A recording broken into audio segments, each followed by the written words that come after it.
Sir,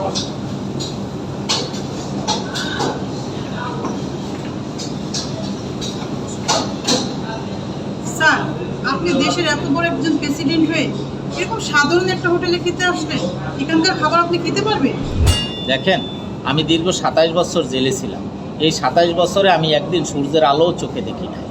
ওখানে কত বাসি পচা খাবার খেয়ে আমি বেঁচে আছি, আর এই সাধারণ হোটেলে আমার দেশের জনগণ খায়, আর আজকে আমি এখানে খাইতে পারবো না?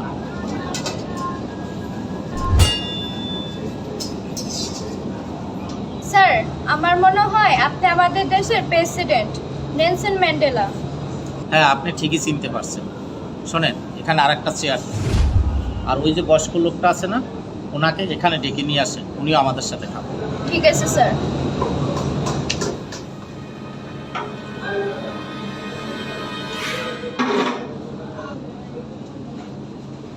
আঙ্কেল, আপনি কই টেবিলে? স্যার ডাকতেছে।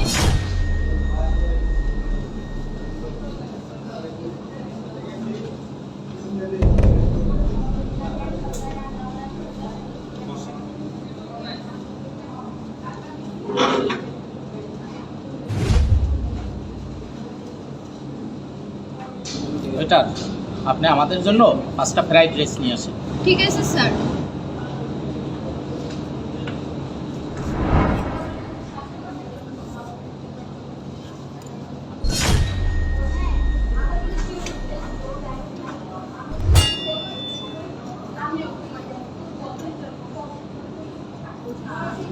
স্যার, উনি তো খুবই অসুস্থ, নিজের হাতে খাবারটা খেতে পারছেন।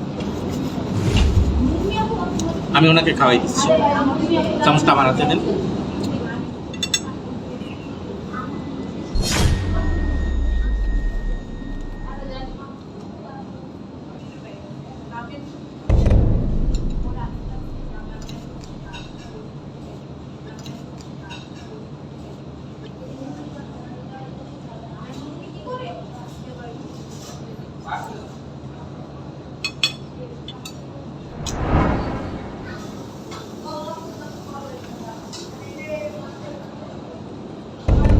স্যার, উনি এতটাই অসুস্থ, আমার মনে হয় না উনি একা বাসায় যেতে পারবেন। না, উনি কোনো অসুস্থ না। আপনারা একজনে ওনাকে গেট পর্যন্ত দিয়ে আসেন, উনি ঠিকই যেতে পারবেন। আচ্ছা ঠিক আছে স্যার, তাহলে আমি ওনাকে দিয়ে আসি। আচ্ছা, আপনি দিয়ে আসেন।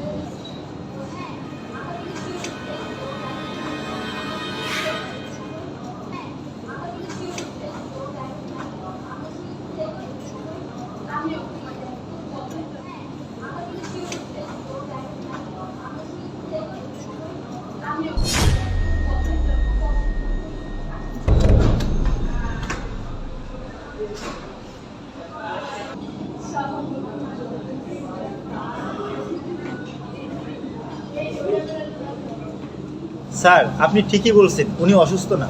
উনি সিঁড়ি গোড়ায় যেতে না যেতেই দৌড়ে পালিয়ে গেল। কিন্তু স্যার, আপনি কি করে বুঝলেন উনি অসুস্থ না? দেখেন, আজকে আমি এই দেশের প্রেসিডেন্ট। আমি যখন জেলে ছিলাম তখন উনি ওই জেলেরই জেলার ছিল। আমি যতবারই ওনার কাছে পানির পিপাসায় পানি চাইতাম, উনি ততবারই আমার গায়ে মুখে প্রস্রাব করে দিত। আজ আমি একজন প্রেসিডেন্ট, দেশের সবচাইতে ক্ষমতাশালী ব্যক্তি হওয়া সত্ত্বেও ওনাকে আমার টেবিলে খাওয়ার জন্য ডেকেছি। তাই ওই দিনগুলির কথা উনি মনে করে আজকে খুব ভয় পেয়েছে। কিন্তু আমি একজন ক্ষমতাবান লোক হয়ে ক্ষমতাহীন মানুষকে শাস্তি দেওয়া তো আমার আদর্শ না, এটা আমার জীবনের এথিক্সের অংশ না। তাই উনি আমার কাছ থেকে শাস্তি না পেয়ে ভালোবাসা পেয়েছে। উনি আমার মুখে শরীরে প্রস্রাব করে দিয়েছে, কিন্তু আমি আজকে ওনার মুখে খাবার তুলে দিয়েছি। আজ আমি যেমন আপনাদের প্রেসিডেন্ট, তেমনি ওনারও আমি প্রেসিডেন্ট। আর প্রতিটি নাগরিককে সম্মান জানানো আমার নৈতিক কর্তব্য। শুধুমাত্র প্রতিশোধ নেওয়ার মানসিকতাই একটি তৈরি রাষ্ট্রকে ধ্বংস করে দিতে পারে, আর সহনশীলতার মানসিকতায় একটি ধ্বংস রাষ্ট্রকে উন্নত রাষ্ট্রে পরিণত করতে পারে। ওয়েটার, আমাদের বিলটা নেন। স্যার, আপনি এটা কি বলেন? আপনি আমাদের দেশের প্রেসিডেন্ট, আপনি থেকে কি আমরা বিল নিতে পারি? আপনি আমাদের রেস্টুরেন্টে আসছেন, এটাই তো আমাদের সৌভাগ্য। আমি প্রেসিডেন্ট, তাতে কি হয়েছে? বিল নেবেন না কেন? যদি সম্ভব হয় সাধারণ দরিদ্র মানুষের কাছ থেকে বিল নেবেন না। স্যার, আপনাকে সেলুট।